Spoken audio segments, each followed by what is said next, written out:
Welcome, English students, to your lecture on comparative essays. So far this year, we've looked at analytical essays. We've looked at a few other types of essays. Generally speaking, comparative essays will show up in your academic career whenever your instructor is curious about your thinking process when considering two ideas. They really want to see that you can take two things and consider the things that are similar and different, and perhaps even come up with a qualitative answer to which one might be better. Overall, there are some basic types of college essays. Instructors will use different words and terms for all of them. If you're ever confused, you can look them up on the internet. The internet will kind of give you an idea. But your best bet, if you're confused about which kind of essay you should be writing for your instructor, is of course to ask. Now, generally speaking, narrative essays, typically found in creative writing or in reflective work that you might be doing for a course, you'll be asked to do something narrative, which is basically storytelling. You're starting the story at the beginning. You might be interrupting the story to say something else, but generally speaking, you're writing from a first-person perspective and you're following the pace or the plot of whatever tale you're telling, whether it's about yourself or someone else. In a descriptive essay, it's somewhat similar to narrative. It's a detailed account of a topic, but typically it's not personal. You wouldn't use I statements unless you were asked to do a personal description. However, descriptive can also be research-based, meaning you're going into some databases, you're finding the information, and you're describing perhaps an illness, a way of thinking, or so on. An expository essay is typically an analysis of a topic. You're explaining how and why something is the way that it is. Typically, there isn't an overwhelming argument. There's more of a thread that you need to follow through the paper. And similarly, it can be research-based or not research-based. Persuasive essays are typically, in college, research-based. They require an argumentative thesis, and you're asked to persuade someone to your way of thinking. You don't necessarily need to present all sides of a topic, but you do need to persuade and use persuasive language. In an argumentative paper, you're looking at both sides of an issue or multiple sides of an issue. Often these are somewhat comparative, so as we talk about comparative essays today, keep in mind that if you are doing an argumentative paper at any point, you will need to use a lot of comparative language, and you will need to really take time to consider the organization that best fits. In an analytical paper, you're asked to analyze a particular issue and describe your findings. Analytical papers do not necessarily have to be research-based, but you do need to provide proof of your perspective. So if you're asked to analyze one thing, a poem, a short story, an issue, you may or may not need to do research to do that, but you will be asked to provide proof from whatever it is that you're looking at to support yourself. Reports are business or scientific, and they typically have a very set structure: research, methodology, discussion, conclusion, and it'll be fairly straightforward in terms of where to put what. And then there's comparison papers. As I said earlier, argumentative are somewhat comparative in terms of how they treat ideas. But comparative papers are usually fairly explicit in saying, okay, you need to take a look at these three things, compare them, what's good, what's bad. They can be descriptive or they can be persuasive. If you're just asked to describe, then typically it's fairly scientific.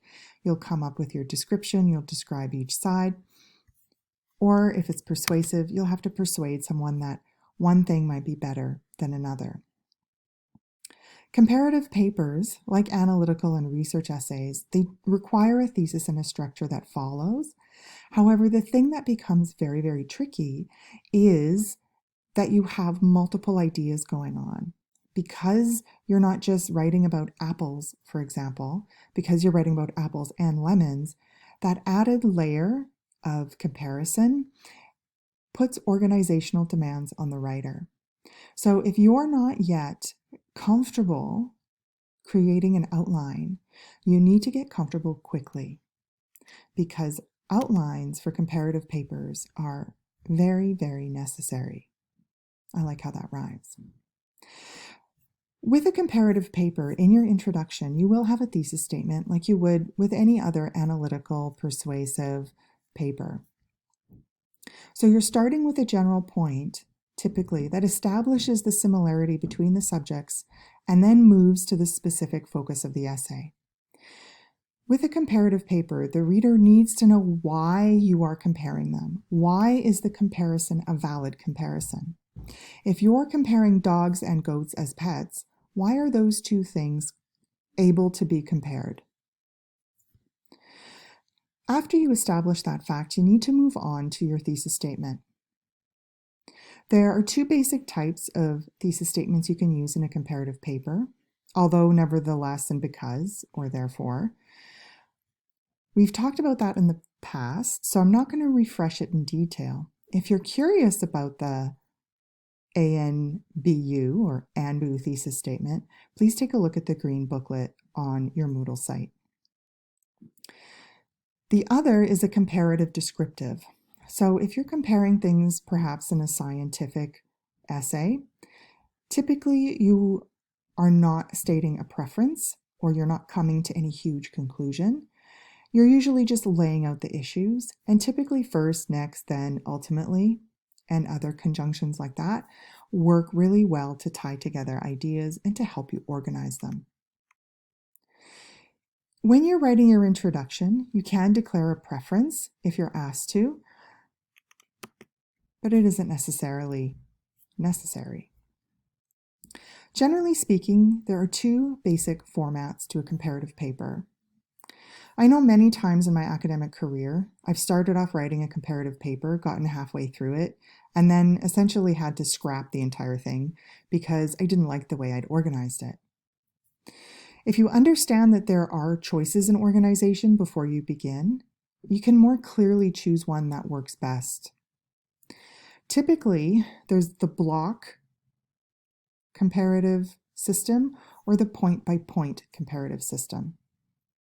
Now, with the block system, you do have your introduction as normal, and then you have your object. What is it that you're comparing? Perhaps it's apples, perhaps it's dogs, right? So object number 1 might be dogs. Dogs, point 1 about dogs. Point 2 about dogs, point 3 about dogs. Then a transition sentence or a transition paragraph. And then maybe you're going to talk about goats. Point 1 about goats, point 2 about goats, point 3 about goats. And then in your conclusion, you'll re-enliven the comparison and drive home your points. Typically, block is used in scientific type papers where you want to really focus on one object at a time. However, these do tend to be quite lengthy because often you need to repeat yourself over and over by the time you get to object 2 in order to keep the comparison alive. In the point by point, you're taking the main idea or the main similarity or main difference that you want to compare, and then talking about both objects at the same time. So, for example, if in the block side in object 1.1, object 1 dogs, point 1 living situation, point 1 here living situation, you would talk about dogs and goats together at the same time. And you'd move through each point until you got to the conclusion. So point 1 might be living situation, point 2 might be care, point 3 might be food and diet. So each one of those things will be discussed one at a time. The point-by-point system tends to be a lot more direct. It keeps the comparison alive and it makes for a shorter paper. Typically, the point-by-point is preferred in the humanities. And that point-by-point, each point will relate back to your thesis.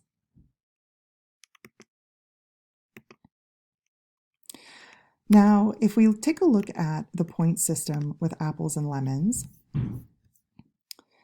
each half in the comparison in a single paragraph, right? So here's an example with lemons and apples. Here's color of lemons, color of apples, vitamins in lemons, vitamins in apples, health benefits in lemons, health benefits in apples. You can also alternate. Now, alternating is usually, it's kind of a halfway point between the point system and the block system. And I usually recommend alternating if you have large amounts of information and you want to keep the comparison alive, but you don't necessarily want to be moving immediately between the topics because it's too quick.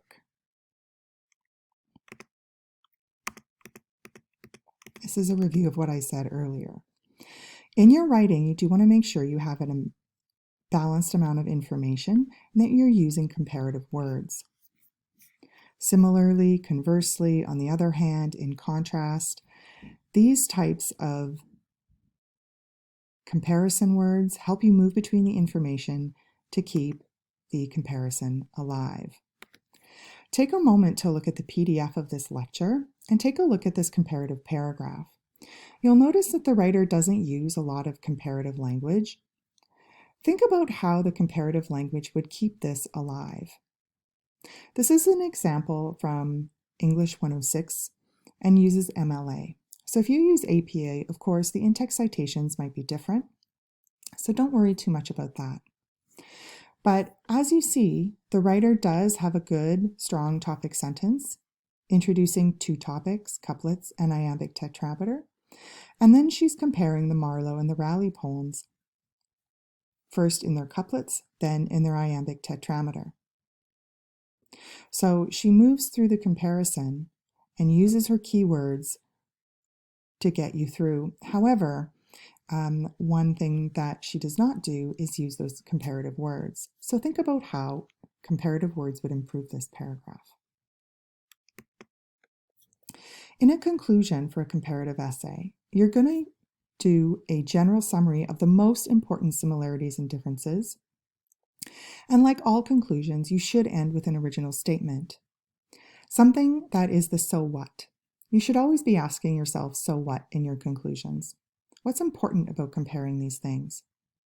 And ultimately, the conclusion should really leave the reader feeling like all the different threads of the essay have been pulled together in a cohesive way. And as always, you're not going to introduce any new information in your conclusion. As with all papers, you're going to edit your writing. Leave your paper for a day, come back to it with fresh eyes, read it for clarity, for conciseness, add some comparison words where they're needed, and find a friend to find any problems that you might have missed. Some general tips. Make sure that you've answered the question. This is typical of all essays. When in doubt, check your instructions. If the instructions aren't clear, ask your instructor. With comparative papers, if you find yourself at the end and you felt like you've repeated yourself a lot, it's entirely possible you've chosen the wrong organization.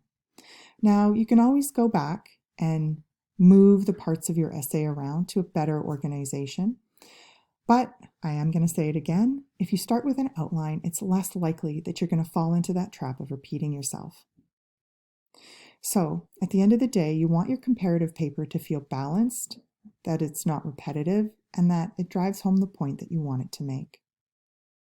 Thanks for listening. If you have any questions, make sure you ask, and I'll do my best to answer you quickly